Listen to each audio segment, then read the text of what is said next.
Bismillahirrahmanirrahim. Assalamualaikum warahmatullahi wabarakatuh.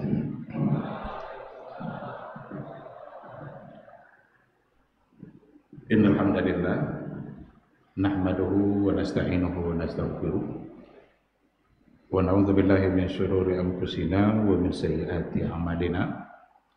May yahdihillahu fala mudilla lahu wa may yudlilhu falan tajida lahu waliyyan mursyida. Asyhadu an la ilaha illallah wahdahu la syarika lah wa asyhadu anna Muhammadan abduhu wa rasuluhu la nabiyya wa la rasula ba'da.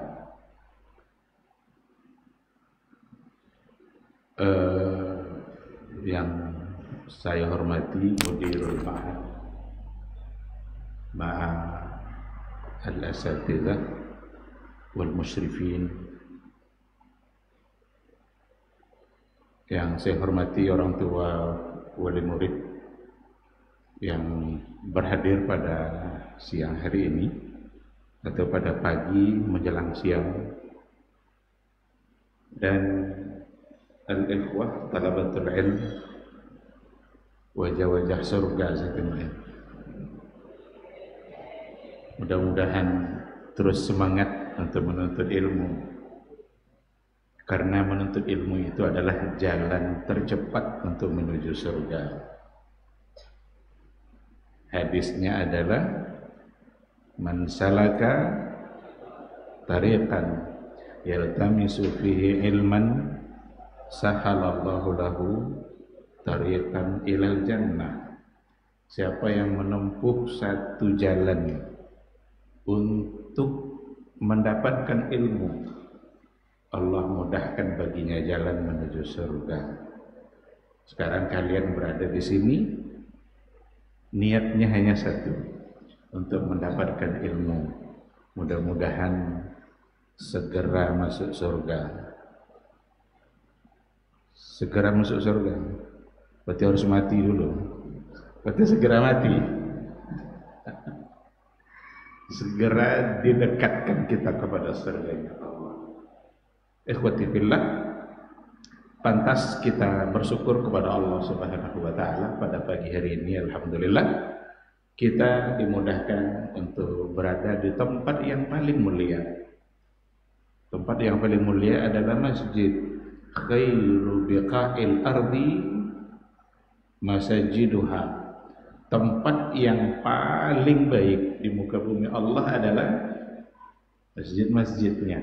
Sekarang berada di tempat yang paling mulia, dan kita berada pula dalam kegiatan yang paling dicintai oleh Nabi. Apa yang paling dicintai oleh Nabi? Majelis ilmu, mudarasatul ilmi, muzakaratul ilmi. Kita berada pada tempat yang paling mulia di sisi Allah, dalam kegiatan yang paling dicintai oleh Rasulullah sallallahu alaihi wasallam. Mudah-mudahan dengan kegiatan seperti ini kita mendapatkan cinta Allah dan cinta Rasulullah sallallahu alaihi wasallam. Amin, amin ya rabbal alamin. Sebagai umat Nabi Muhammad sallallahu alaihi wasallam, maka pantas pula kita untuk banyak-banyak bersalawat dan bersalam.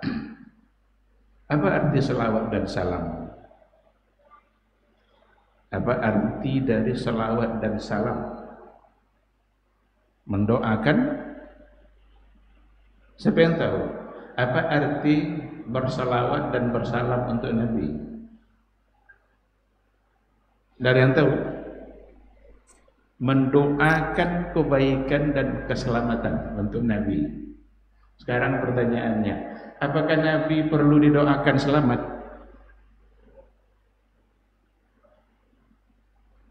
Apakah Nabi perlu didoakan lagi selamat? Nabi selamat enggak? Andaikan kita semua enggak berselawat, enggak bersalam sama Nabi, Nabi selamat enggak? Selamat. Terus untuk apa kita berselawat, bersalam? Supaya Allah berselawat untuk kita. Berarti yang mendapatkan untung ketika berselawat kepada Nabi, Nabi atau kita? Kita. Nabi sudah pasti selamat, sudah pasti masuk surga, dosanya terampuni. Ma taqaddama wa ma ta'akhkhar, itu janji Allah untuk dia, pasti selamat. Lalu ketika kita berselawat, berarti untungnya adalah untuk kita. Apa kata Rasul? Man shalla alayya salatan sallallahu alaihi biha asyra. Siapa yang berselawat kepada saya satu kali, maka Allah berselawat untuknya 10 kali. Sekarang siapa yang untung? Satu yang kita ucapkan, balasannya 10. Oleh karena itu perbanyaklah selawat dan salam itu. Tidak ada ruginya, justru yang ada hanyalah untungnya. Allahumma salli ala Muhammad wa ala ali Muhammad. Mudah-mudahan cinta kita kepada beliau diterima. Kalau cinta kita kepada Nabi diterima oleh Allah, maka kita akan selamat di pada mahsyar. Kalau cinta kita diterima, maka kita selamat di pada mahsyar. Karena Nabi kita mengatakan, anta ma'aman ahbabta. Nanti di hari kiamat engkau bersama dengan orang yang engkau cintai. Jadi sekarang saatnya kita menentukan pilihan. Nanti di mahsyar kita inginnya bersama siapa? Kalau ingin bersama pemain bola, cintai pemain bola itu. Kalau ingin bersama-sama dengan artis, cintai artis itu. Tapi kalau ingin bersama Nabi, cintailah Nabi. Apa makna mencintai Nabi? Makna mencintai Nabi adalah kita cintai apa yang dia cintai, kita benci apa yang beliau benci. Apa saja yang dia suka, kita ikut menyukainya. Apa yang beliau benci, maka kita ikut pula membencinya. Jangan terbalik, yang beliau cintai kita benci, yang beliau benci kita cintai. Berarti cinta kita bohong, dan itu tidak akan pernah menyelamatkan. Yang ada hanyalah menyengsarakan di hari akhirat kelak. Oleh karena itu, hadirin hadirat sekalian, mudah-mudahan kita dimudahkan oleh Allah Subhanahu wa taala untuk istiqamah berada di atas sunnah beliau, karena begitulah cara membuktikan cinta kita kepadanya. Dan mudah-mudahan nanti di hari mahsyar semua kita bisa mendapatkan syafaatnya dan bisa mendapatkan minuman yang akan dituangkan langsung oleh Nabi kita yang mulia. Kebahagiaan yang sesungguhnya adalah saat kita mendapatkan minuman yang langsung dituangkan oleh Nabi dari telaganya. Siapa yang hafal hadisnya? Siapa yang hafal hadisnya bahwa nanti Rasul akan menunggu kita dan menuangkan minuman itu? Ada yang hafal? Yang hafal saya kasih hadiah.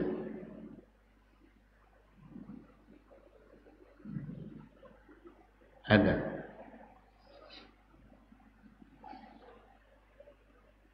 Tidak ada?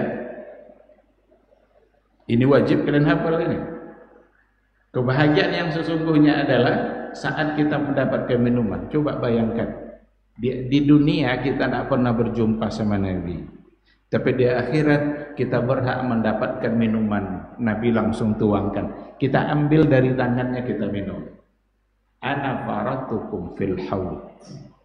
Saya nanti mendahului kalian, saya tunggu-tunggu kalian nanti di akhirat. Siapa yang lewat saya kasih minum. Lalu kata Nabi, man syariba minhu lam yazma abadan. Siapa yang kalau sudah meminumnya, maka dia tidak lagi merasa haus. Mahsyar itu tempat di mana orang kehausan. Tapi kalau sudah mendapatkan minum dari Nabi, lam yazma abadan. Apa arti lam yazma abadan? Dia tidak akan lagi merasa, tidak akan lagi merasakan haus untuk selamanya. Inilah yang kita harapkan. Mudah-mudahan kita semuanya mendapatkan kemuliaan dengan mendapatkan minuman dari Rasulullah sallallahu alaihi wasallam. Baik, ikhwati fillah, saya harus sering-sering tengok jam. Karena tadi dibilang materinya 45 menit. Kemudian kita bertanya jawab. Tema kita adalah mendidik remaja di jalan sunnah. Mendidik remaja di jalan sunnah. Saya ingin awali dengan definisi. Ada dua kata di sini. Ada remaja, ada sunnah. Siapa yang disebut dengan remaja? Nanti bisa kita lihat dalam perspektif Islam, dalam perspektif WHO. Ada WHO, Lembaga Kesehatan Dunia. Kalau mereka menetapkan yang remaja itu dari sisi umur 10 sampai 21. Dalam kajian psikologi malah dibagi-bagi lagi, ada remaja awal, ada remaja tengah, ada remaja yang menginjak dewasa. Yang penting umur 10 sampai 21 tahun. Tapi kalau seandainya kita tengok dari hadis-hadis Nabi dan dari ayat Al-Quran, remaja itu sesungguhnya adalah umur cemerlang, umur masa keemasan. Adalah masa remaja, masa di mana mereka paling kuat. Apa kata Allah dalam Al-Quran?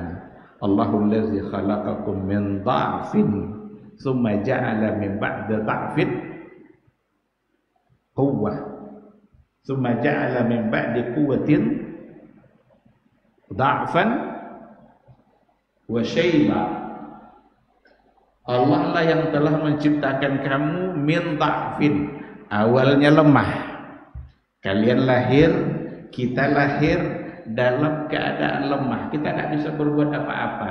Mandi tidak bisa, pakai baju tidak bisa, segala tidak bisa, makan tidak bisa, makan disuapin. Tsumma ja'ala min ba'di dha'fin quwwah. Kemudian Allah jadikan setelah lemah menjadi kuat. Tsumma ja'ala min ba'di quwwatin dha'fa wa syaiba. Kemudian setelah kuat Allah kembali lemahkan dan beruban. Jadi ada lemah, kuat, lemah kembali dan beruban. Ketika dikatakan min ba'di dha'fin quwwah, remaja itu adalah awal dari kekuatan itu. Oleh karena itu remaja adalah masa keemasan, masa di mana disitulah kekuatan dimunculkan. Oleh karena itu ketika kita tengok sejarah para sahabat dulu, remaja adalah orang-orang yang sangat berperan dalam membela dan memperjuangkan Islam. Kalian inilah yang masa remaja itu sekarang. Kami ini enggak. Kami ini sudah dha'fa wa syaiba. Apa arti dha'fa wa syaiba tadi? Lemah. Nampak kalian ubannya? Dha'fa wa syaiba. Kalian sudah ada uban? Sudah ada yang beruban? Belum. Karena memang belum masanya. Jadi masa punya kekuatan.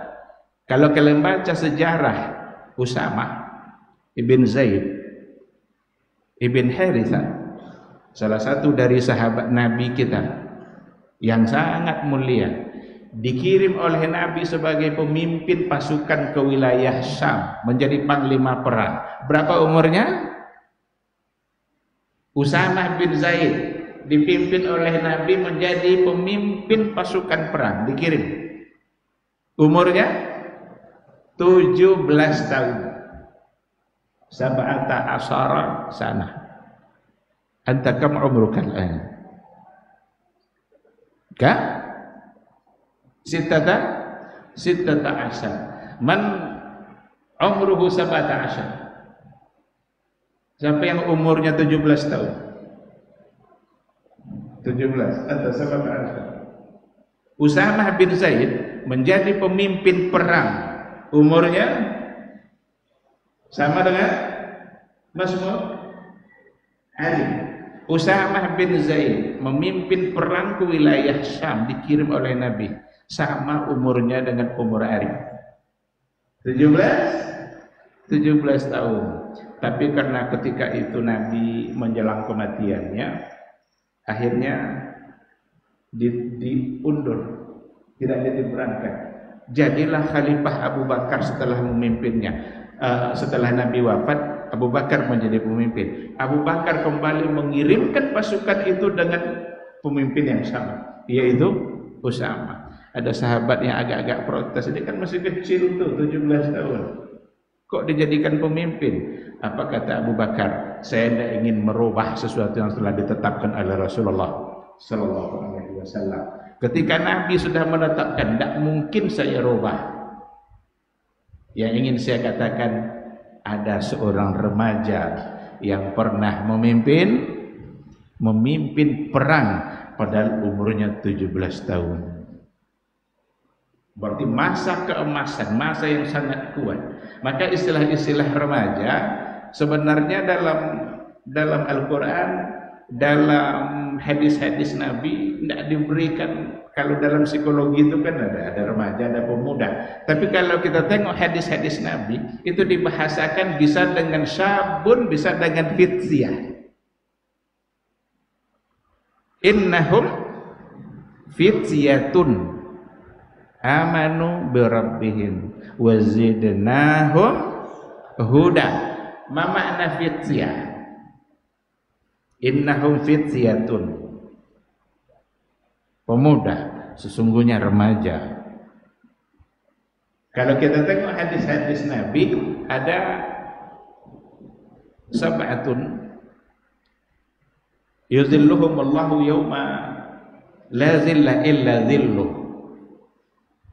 Ini ada tujuh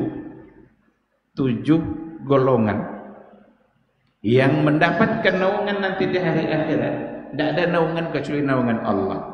Pertama siapa? Imamun adil. Yang kedua, syabun nasa'a fi ibadatillah. Yang kedua, rajulani tahabba fillah. Terus rajulun dzakarallaha khaliyan fafadat aina. Apa lagi? Rajulun, siapa yang hafal? Rajulun, hah? Rajulun, coba. Seorang laki-laki yang sebelum itu yang bertemu dengan seorang perempuan zatu mansibin wa jamal. Dia bertemu dengan seorang perempuan yang cantik, yang mengajak dia untuk berbuat dosa. Lalu dia mengatakan, inni akhafullah. Apa lagi? Rajulun, coba kamu hafal hadisnya, coba bacakan. Saya bawa satu tas hadiah nih. Ini akan saya bagikan semuanya. Siapa yang bisa untuk menjawab? Siapa yang hafal hadis? Rajulun tasaddaqa bisadaqatin la ya'rifu shimaluhu ma yunfiqu yamin. Ada yang hafal? Laki-laki yang mensedekahkan hartanya, tetapi dia tidak, tangan kirinya tidak mengetahui apa yang diinfakkan oleh tangan kanan berikhlas. Yang ingin saya katakan, di situ ada kata syabun. Sisanya Rasul menggunakan kata rajulun. Tapi ada satu kata syabun nasha'a fi ibadatillah. Apa arti syabun? Seorang pemuda, kalianlah orangnya. Syabun nasya'a fi ibadatillah, yang tumbuh dalam beribadah kepada Allah Subhanahu wa taala. Nah, oleh karena itu remaja itu adalah umur keemasan, umur di mana punya kekuatan, segala kekuatan ada, kekuatan ingatan, kekuatan tenaga, kekuatan semangat. Selagi ada kekuatan ingatan, sekarang saatnya kalian belajar. Nanti kalau sudah tua, sudah mulai lemah ingatannya. Maka orang-orang yang kalau mulai meriwayatkan hadis setelah tua, itu kadang diragukan. Karena siapa tahu periwayatannya ingatannya sudah berkurang sehingga riwayatnya malah menjadi diragukan. Ada pula dalam ilmu mustalah hadis riwayatul akabir anil asagir. Riwayat orang-orang tua diambilnya dari anak-anak muda. Jadi anak muda, sekali lagi remaja, sekali lagi ini masa di mana masa keemasan, masa energik, masa di mana kalian menentukan masa depan kalian. Inilah yang akan kita bahas. Ini kata remaja. Yang kedua, kata sunnah. Kata sunnah. Siapa yang tahu apa itu sunnah?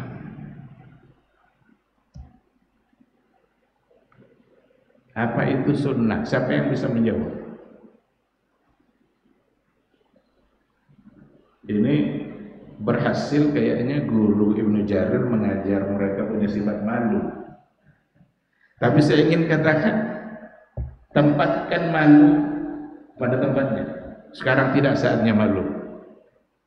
Jangan sampai saya bawa pulang hadiah ini lagi. Siapa yang tahu definisi sunnah?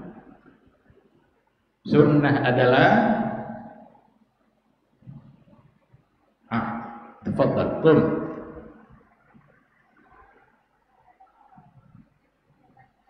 Dia tak dengar. Tidak ada mix satu lagi, Ustaz. Sebentar. Silakan nanti untuk pertanyaan berikutnya. Sunnah adalah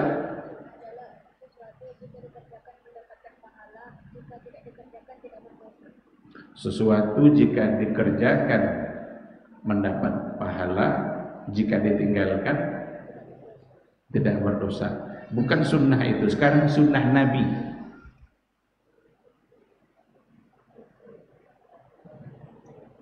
Kalau sunnah hukum itu dalam pandangan fuqaha. Sekarang sunnah Nabi. Apa yang dimaksud dengan sunnah Nabi?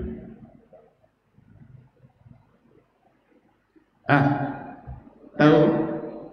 Coba.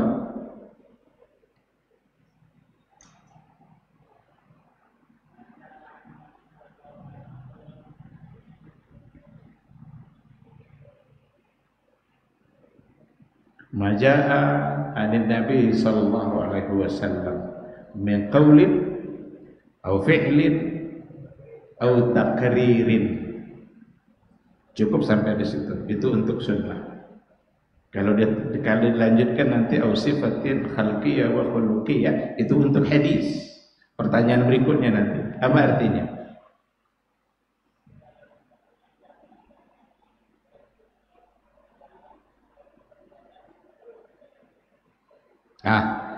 Segala yang datang dari Nabi, baik dalam bentuk perkataan maupun perbuatan ataupun takrir. Takrir itu adalah diamnya Rasulullah sallallahu alaihi wasallam ketika ada perbuatan dilakukan oleh sahabat. Taat.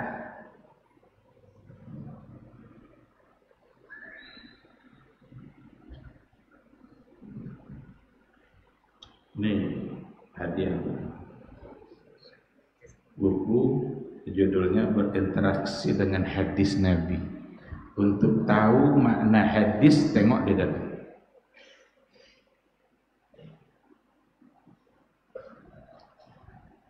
Oke, Jadi sunnah Nabi adalah ma'udhifa anin Nabi sallallahu alaihi wasallam min qaulin aw fi'lin aw taqrir. Sesuatu yang disandarkan yang datang dari Nabi kita Nabi Muhammad sallallahu alaihi wasallam, perkataannya kah, perbuatannya kah, takrirnya kah. Berarti hadis atau sunnah Nabi itu nanti yang dijadikan pedoman ada 3. Fi'lin, perbuatan Nabi. Nabi melakukannya. Kalau Nabi melakukannya, biasanya riwayatnya datang ra'aitu, ra'aina. Kami lihat, saya lihat Nabi. Itu untuk fi'il. Kalau qaul, sami'tu atau sami'na Rasulullah sallallahu alaihi wasallam yaqul, kami dengar, saya dengar. Kalau takrir Nabi mendiamkan. Nabi tidak berkomentar. Ada perbuatan dilakukan oleh seorang sahabat, tapi Nabi tidak, hanya mendiamkan saja. Kalau kita tengok contoh yang ada dalam usul fikih, umpamanya ada Khalid ibn Walid memakan daging dab, lahmud dab, daging biawak. Tapi biawak di sini bukan biawak yang kita tengok di semak-semak itu. Itu biawak itu haram. Ini dab itu adalah ada sejenis mirip dengan biawak tapi ukurannya kecil. Bedanya biasanya adalah kalau biawak yang haram itu lidahnya cabang 2. Tapi kalau yang dab itu lidahnya tidak bercabang 2. Itu biasa dimakan. Itu hewan gurun pasir, kadal gurun pasir yang banyak di Arab sana. Sebahagian sahabat memakannya dan Nabi mendiamkan. Nabi diam itu berarti ada hukum. Coba hebat enggak Nabi itu? Jangankan dia berkata, jangankan dia berbuat, diam saja dia. Di situ ada hukum. Sekarang pertanyaannya, kenapa kalau Nabi diam di situ ada hukum? Ada hukum boleh. Boleh kan hukum? Kenapa? Diam saja dia, enggak ngomong sama sekali. Ada hukum. Dan hukumnya adalah ibahah. Hukumnya boleh. Kenapa? Apa kira-kira jawabannya? Kenapa diamnya Nabi itu di situ ada hukum boleh? Karena arif. Kaifa tujibu hadzal su'al? Karena tidak ada larangan. Kalau ada larangan berarti Nabi berkata. Sekarang diam saja terhadap satu perbuatan atau satu perkataan, tapi Nabi tidak melarang, tidak mengomentari. Kenapa? Jawabannya adalah karena Nabi kita tidak boleh diam saat melihat yang mungkar. Jadi haram hukumnya Nabi kita melihat yang mungkar itu lalu dia diam, boleh dia. Harus dia cegah. Kalau dia diam berarti tidak mungkar. Kalau Nabi mendiamkan berarti itu bukan sebagai satu kesalahan. Kalau dia tidak salah berarti benar, berarti boleh. Jadi kalau diam Nabi, diam itu nanti bisa dengan ada indikasi senyum, ada bisa dengan semata-mata diam tidak berkomentar. Itulah seperti yang ada pada contoh memakan daging biawak. Jadi hadirin hadirat, dua kata itu sudah kita definisikan. Ada kata remaja, ada kata sunnah. Sunnah ini nanti coba apa beda antara sunnah dengan hadis? Apa beda antara sunnah dengan hadis? Hadis itu lebih luas cakupannya. Bisa sebelum diangkat menjadi nabi, bisa sesudah. Itu semua hadis.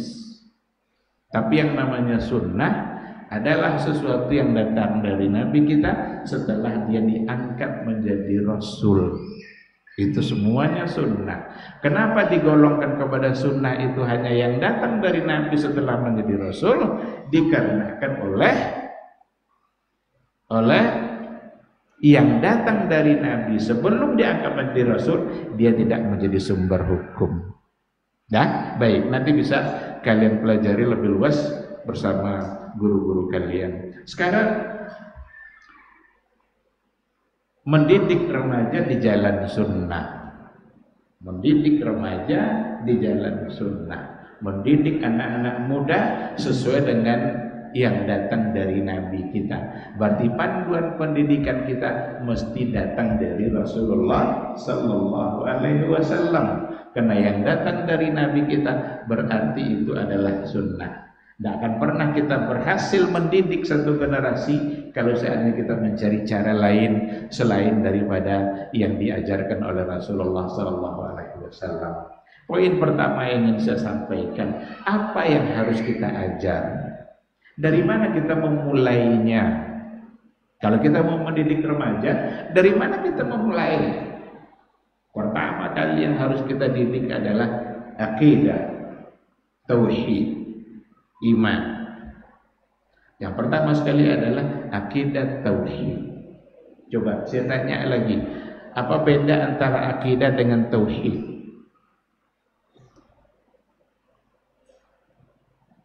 Apa beda antara akidah dengan tauhid? Ayo.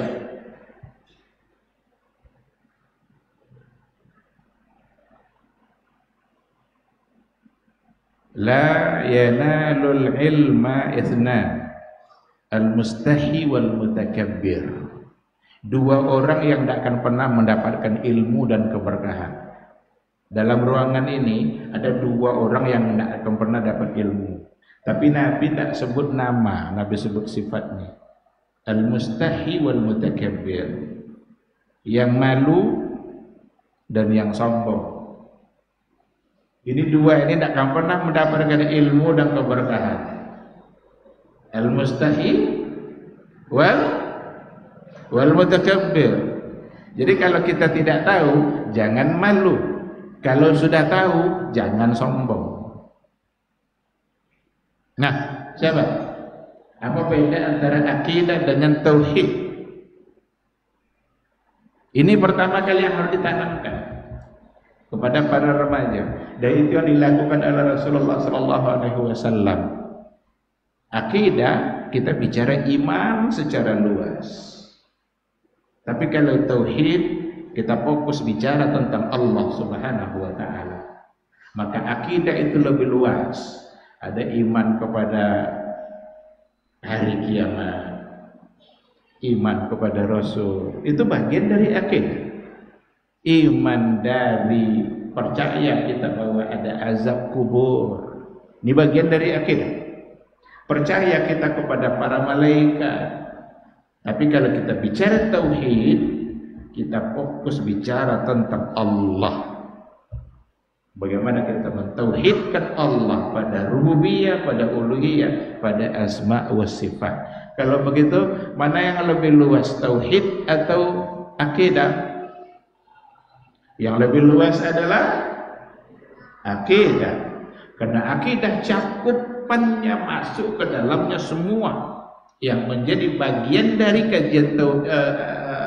kajian iman.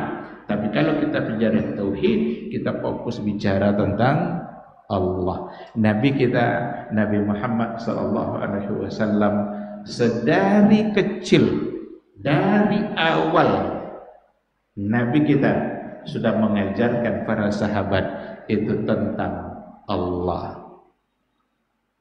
Dia berpesan kepada seorang anak-anak masih kecil dia. Saat itu dia makan bersama Nabi. Kebetulan dia makannya tangannya menjangkau laut yang jauh dari dia. Apa kata Rasul? Ya gulam, sammillah wa kul biyaminik wa kul mimma yali.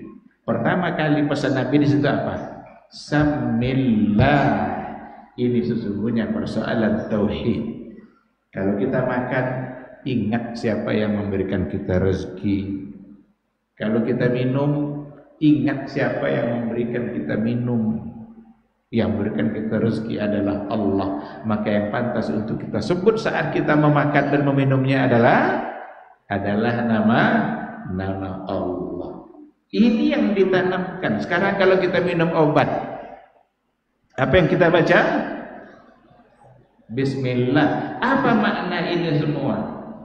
Agar tidak ada di antara kita yang meyakini bahwa yang menyembuhkan kita adalah obat. Yang menyembuhkan kita bukanlah obat. Yang menyembuhkan kita adalah Allah. Maka saat sakit, minumlah obat itu Bismillah. Berarti kita berharap pada saat itu kesembuhan dari Allah, bukan dari obat. Ini sesungguhnya adalah bagian dari tauhid. Ini bagian dari keyakinan yang Nabi kita memang sedari awal mengajarkan para sahabatnya seperti itu. Ada pesan Nabi kepada, kalau nggak salah, Ibnu Abbas atau siapa sahabatnya, apa kata Nabi? Ihfazillah. Coba. Ihfazillah. Sambung.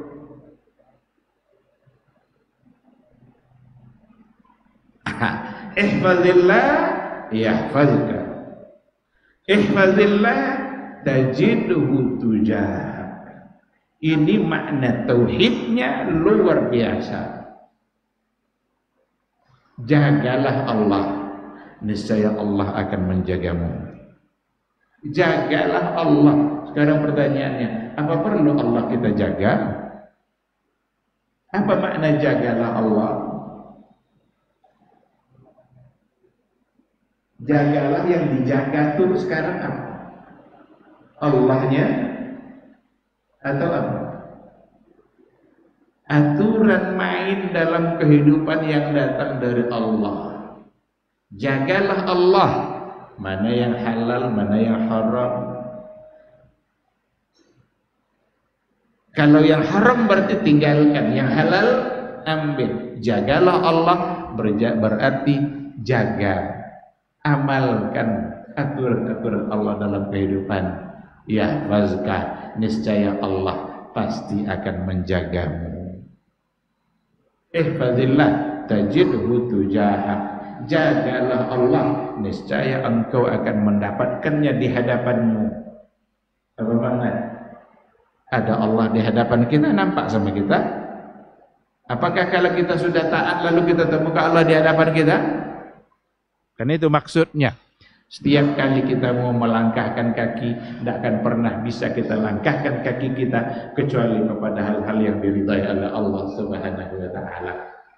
Ketaatan kita membuat kita dicintai Allah dan Allah menjaga kita sehingga pandangan kita akan terjaga dari hal-hal yang diharamkan oleh Allah. Lidah kita terjaga dari hal-hal yang tidak dibenarkan, tidak baik untuk diucapkan. Tapi kalau seandainya ada orang celoteh ngomong semaunya, ya berarti dia tidak sedang dijaga oleh Allah, karena dia juga tidak menjaga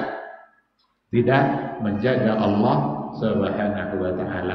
Jadi poin pertama yang harus kita tanamkan kepada remaja-remaja, kepada anak-anak kita dan kepada diri kita semua, itu adalah al-aqidatu wa tauhid.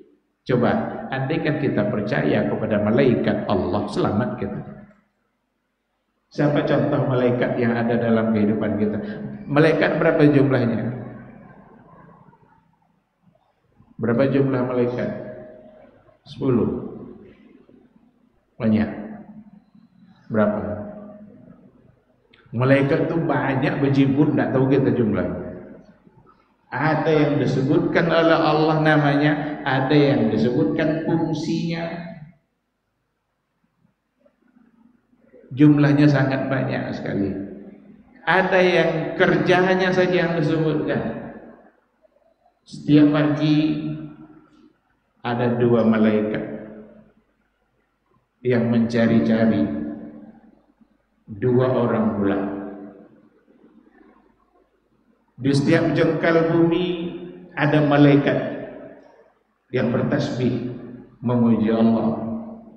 Jadi malaikat itu banyak. Sekarang salah satu contohnya saja, kalaulah kita meyakini bahwa sesungguhnya ada di samping kita malaikat, siapa namanya? Raqib Atid. Wa ma yalfizu min qaulin illa ladaihi raqibun atid. Tidaklah ada satu lafaz pun yang kita ucapkan kecuali di samping kita ada raqib atid. Ada pencatat baik, ada pencatat amal buruk. Sekarang kalau itu saja kita yakini di samping kita, ini tidak bisa kita akal-akali ini. Maka beriman pada malaikat itu bagian dari iman kepada gaib, karena malaikat itu makhluk gaib. Nabi atau ayat tadi mengatakan di samping kanan kita ada raqib, di samping kiri ada atid. Nampak raqib sama kita? Nampak atid sama kita? Yang penting kita wajib yakin. Andaikan kita hari ini mengucapkan kata-kata kotor 3 kali, berarti 3 kali pula catatan malaikat untuk kita. Andaikan hari ini kita berkata baik 3 kali, maka 3 pula catatan kita dari malaikat Allah. Wa may yalfizu min qaulin illa ladaihi raqibun atid. Andaikan di antara kawan ada yang berbohong kepada kawannya yang satu lagi, apakah luput dari catatan malaikat? Tidak. Tidak ada satupun yang luput dari catatan malaikat.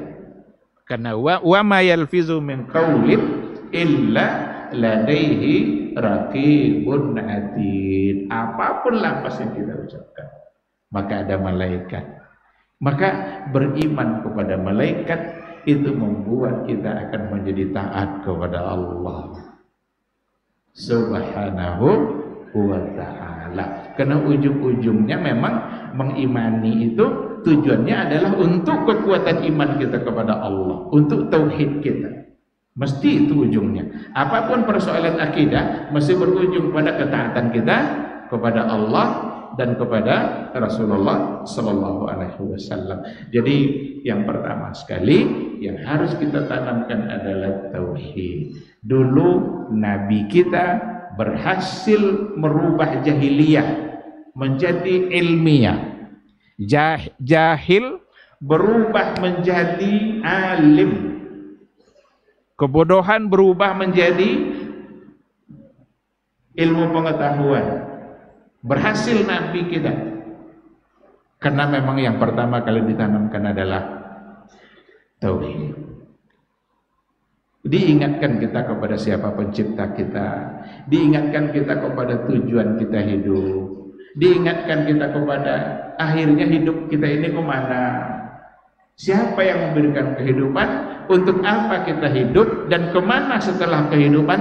Itu di awal-awal ayat yang diturunkan oleh Allah nampak oleh kita pengenalan iman dan tauhid kita. Itulah ayat-ayat yang turun. Ayat yang turun pertama apa? Iqra bismi rabbikal ladzi khalaq. Kita diingatkan kepada apa yang kalian pahami dari ayat Iqra bismi rabbikal ladzi khalaq. Khalaqal insana min 'alaq. Kebanyakan orang memandang ini ayat ilmu pengetahuan. Ini ayat menyuruh kita membaca. Saya ingin katakan dan sudah sering saya sampaikan di majelis-majelis, ayat ini adalah ayat tauhid. Ini ayat akidah. Ini ayat iman. Karena dari awal ayat yang diturunkan, Allah dudukkan dulu kedudukan dia sebagai khalik dan insan sebagai makhluk. Allah khalik, insan makhluk. Maka Iqra bismi rabbikal ladzi khalaq. Berapa banyak sifat fi'li yang dimiliki oleh Allah. Yang pertama kali yang diperkenalkannya adalah dia sebagai khalik. Jadi tidak dia perkenalkan dia sebagai pemberi rezeki, dia sebagai pengampun, dia penerima taubat. Itu nanti itu. Yang pertama kali yang diperkenalkan, Dia sebagai pencipta, dia sebagai khalik.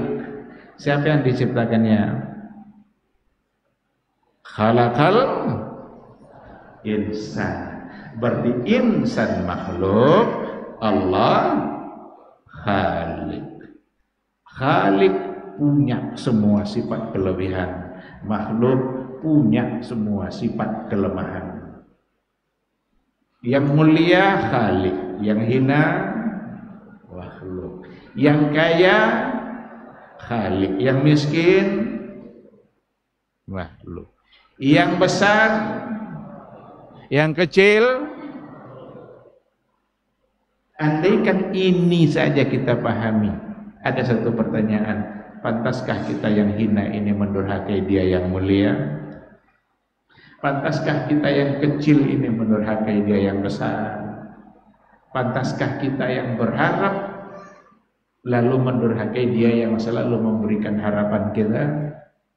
Tentu saja tidak pantas. Allah berkehendak mutlak dalam kehidupan kita tanpa bisa kita protes. Kita hanya bisa melakukan usaha, tapi hasil Allah yang menentukan. Kita tidak dituntut hasil, kita dituntut usaha. Andaikan di sekolah ditetapkan umpamanya hafalan Quran itu 1 tahun 30 juz, itu target, itu yang ingin dicapai. Tapi apakah semuanya berhasil sampai sejumlah itu? Karena Allah yang menentukan. Tapi kita tidak dituntut pada hasil, mengharuskan sampai hasil.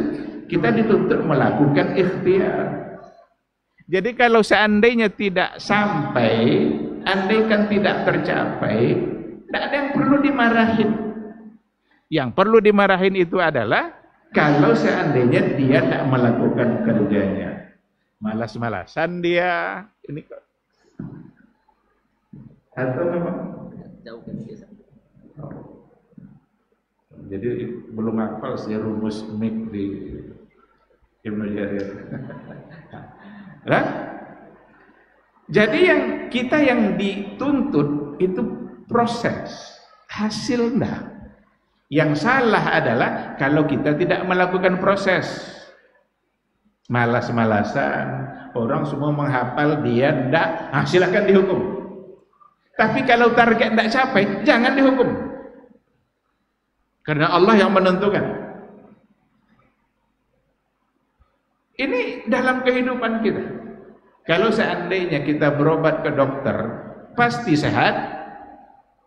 Bisakah kita memarahin dokter kalau kita tidak sembuh? Tidak bisa. Karena sembuh urusan Allah. Obat bisa dibeli, tapi kesembuhan tidak bisa. Kalaulah kesembuhan bisa dibeli, tidak ada orang kaya yang sakit. Tapi beli obat bisa, beli kesembuhan tidak bisa. Ikhtiar lakukan. Kalau kita diberikan kemampuan oleh Allah, lakukan apa yang bisa kita lakukan. Maka belajarlah sebaik mungkin. Menggunakan waktu itu semaksimal mungkin. Jangan habis untuk ngobrol, cerita-cerita, ketawa ketiwi, ngobrol sana sini, tidak ada gunanya. Berarti itu perlu dihukum kalau ada yang melakukan.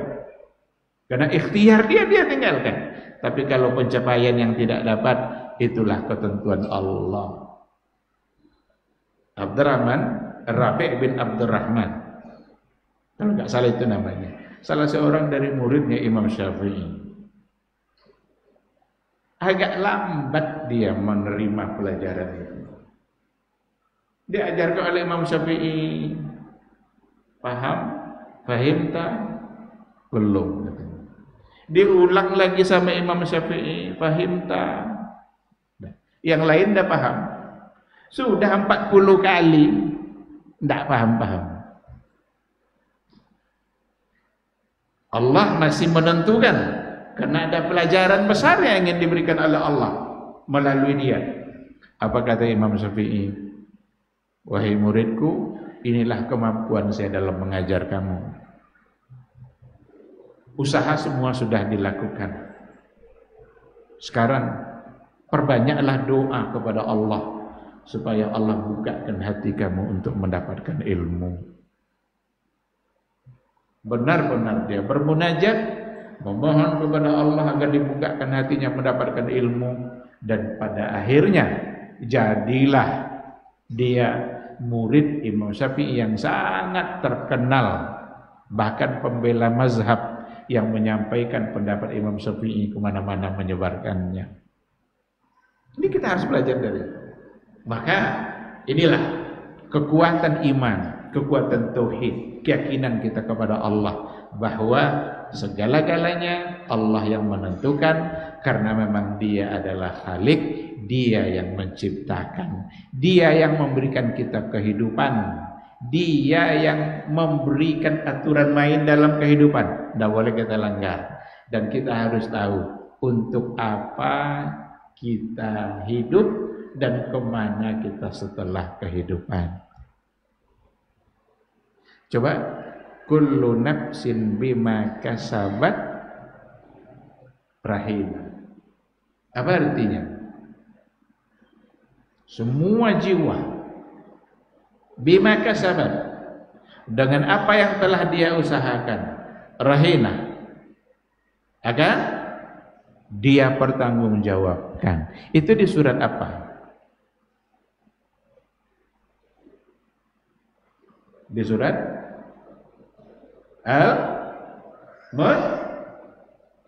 Al-Mudaththir.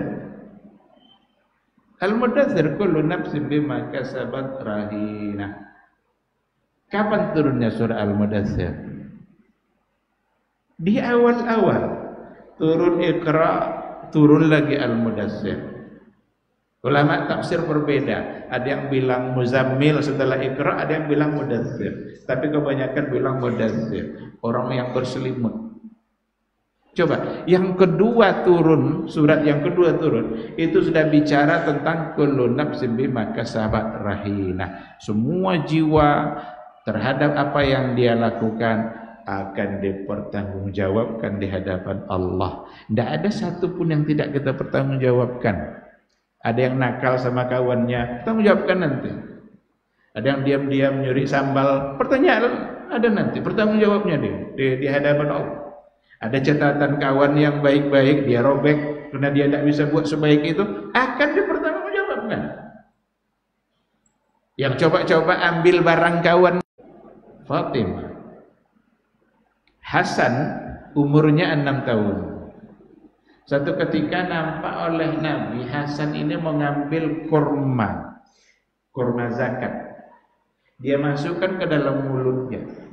Kurma zakat yang ada di masjid nampak sama Nabi. Dikejar oleh Nabi, dicongkel mulutnya. Keluarkan kurma ini wahai Hasan. Ini kurma adalah kurma zakat, dan zakat tidak halal bagi keluarga Rasulullah sallallahu alaihi wasallam. Hasan kan keluarga Nabi. Padahal Hasan umurnya 6 tahun. 6 tahun kan belum balik.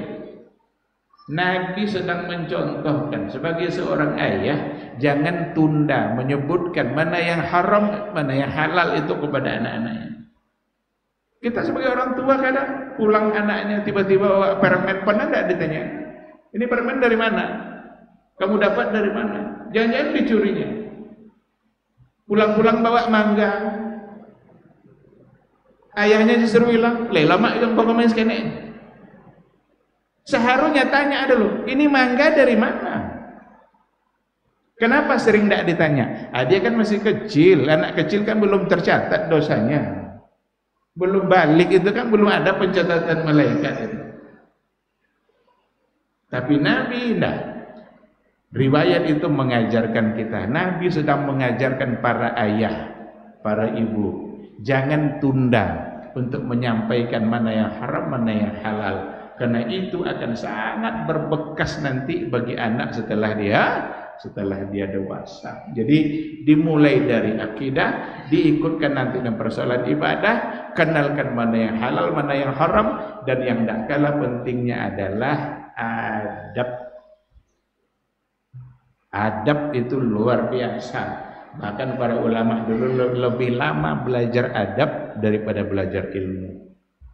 Ada seorang ulama tabi'in mengatakan, darastul ilma isrina sana. Saya belajar ilmu 20 tahun. Wa darastul adaba salasina sana. Dan saya belajar adab 30 tahun.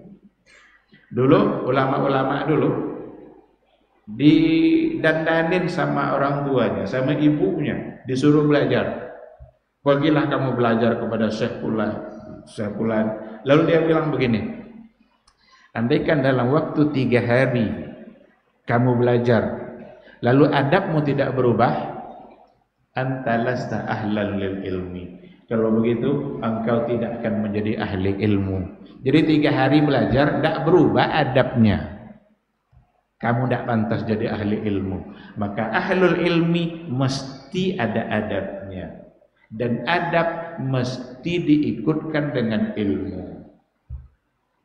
Nah, adab kalau tidak ada ilmu akan banyak terjadi penyimpangan.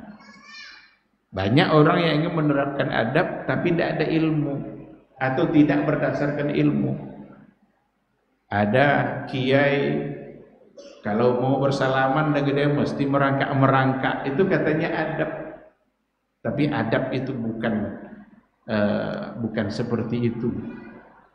Adab mesti berdasarkan ilmu, sesuai dengan yang diajarkan oleh Nabi. Sujud-sujud kepada guru boleh? Tidak boleh. Itu bukan berarti dia sedang menjaga adab kepada guru. Tidak. Dia sedang melanggar syariat Islam. Karena sujud hanya boleh kepada Allah. Sekarang sujud dia kepada gurunya. Merangkak-merangkak enggak boleh. Ngapain merangkak-merangkak? Kita sesama manusia kok. Maka adab mesti diikutkan dengan ilmu. Jika adab tanpa ilmu, yang akan terjadi itulah kesalahan demi kesalahan. Ini kadang-kadang ketika dikritik, tidak pula siap untuk dikritik. Ini kan adab, ini kan orang-orang yang tidak mengerti dengan cinta, tidak mengenal cinta kepada kiai, cinta kepada guru, apapun namanya, asal cinta berarti mesti karena Allah. Dan cinta karena Allah hanya bisa atau hanya benar kalau seandainya kita mengikuti sesuai dengan yang diajarkan oleh Rasulullah sallallahu alaihi wasallam. Baik alhamdulillah, ma'asal hadirin wal hadirat rahimani Allahu wa iyyakum. Sekira itu untuk materi ya, ada akhlak adab, dan yang terakhir itu perlu dilihat kecenderungan. Anak-anak kita ini punya kecenderungan, bisa saja berbeda. Bisa saja berbeda. Guru mesti pintar tuh nengok-nengok kecenderungannya kira-kira apa untuk kemudian diberikan pembinaan. Nabi kita sangat cerdas dalam persoalan ini. Tahu dia kemampuan sahabat-sahabatnya. Maka dimintalah oleh Nabi Zaid bin Sabit. Karena nampak oleh Nabi dia penguasaan bahasanya kuat. Diminta oleh Nabi Zaid bin Sabit belajar bahasa Suryani dengan Ibrani. Ini yang Suryani ini bukan yang Makali, apa namanya, Inna Makali bima anna Rasulullah, bukan itu. Ini bahasa Suryani yang memang dulu ada, itu dipakai oleh orang-orang Romawi. Ada bahasa Ibrani. Zaid bin Sabit diminta oleh Nabi, dipelajarilah oleh Zaid bin Sabit. Tahu tidak kalian berapa hari dia belajar? Belajar 18 hari menguasai bahasa Ibrani semuanya. Sehingga Nabi menunjuk Zaid bin Sabit untuk menuliskan surat-suratnya atau untuk membacakan surat-surat yang datang dari luar jika menggunakan bahasa Ibrani. Pelajarilah bahasa kaum itu agar kalian tidak tertipu, kata Nabi. Nah, dipelajari oleh Zaid bin Sabit. Berarti ada keahlian, ada kemampuan, dan itu sangat penting sekali. Baik, saya ingin poin yang terakhir sebentar saja, karena sebenarnya waktu kita sudah habis. Apa metode dalam mendidik remaja sesuai dengan sunnah. Yang pertama sekali metode, tentu kita balik kepada Nabi kita. Apa yang dilakukan oleh Nabi kita. Maka yang paling ampuh metode dalam mendidik remaja adalah keteladanan.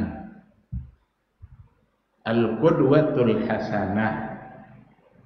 Tidak mungkin seorang guru berhasil mendidik anak-anaknya sementara dia menyalahi apa yang dia ajarkan sendiri.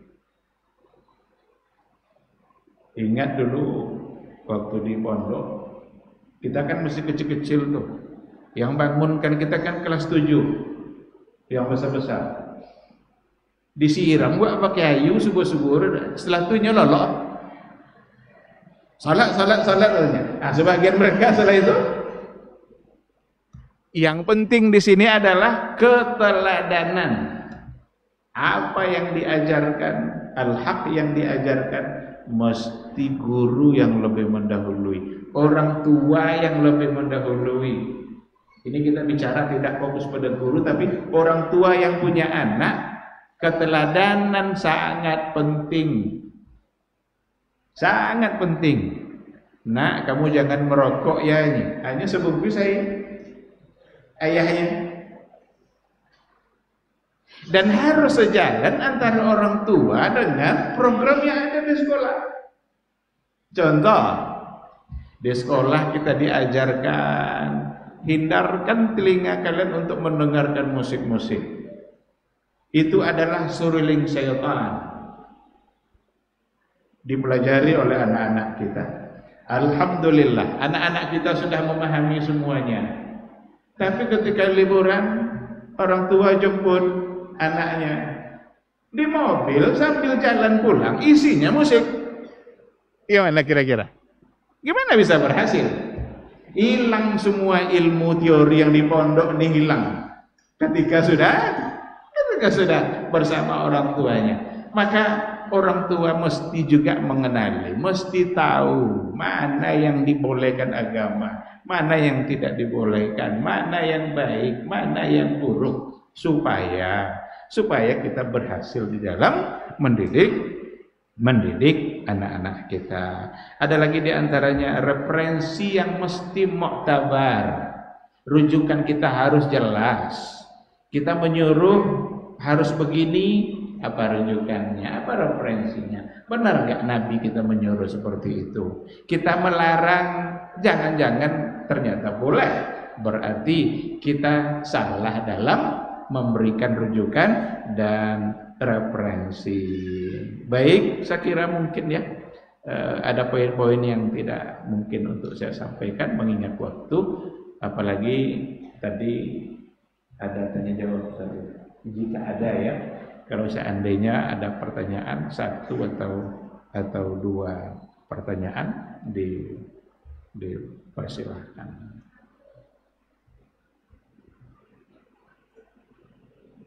Kalau ada, kalau enggak ya mungkin bisa kita akhiri.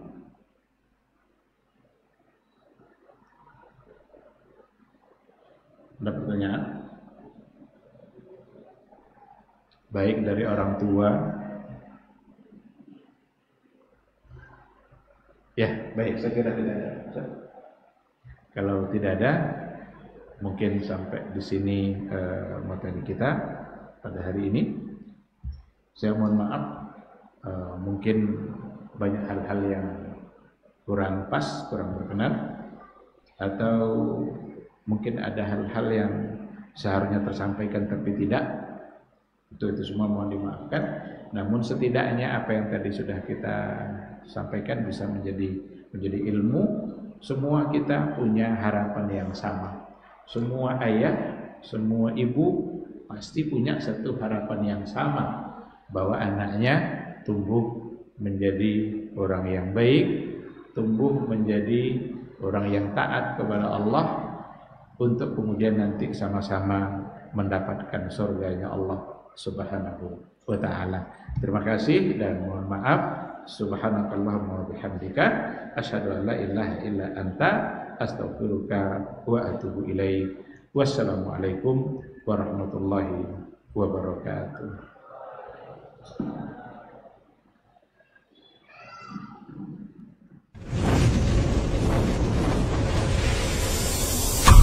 TV Sunnah, belajar agama baru alim.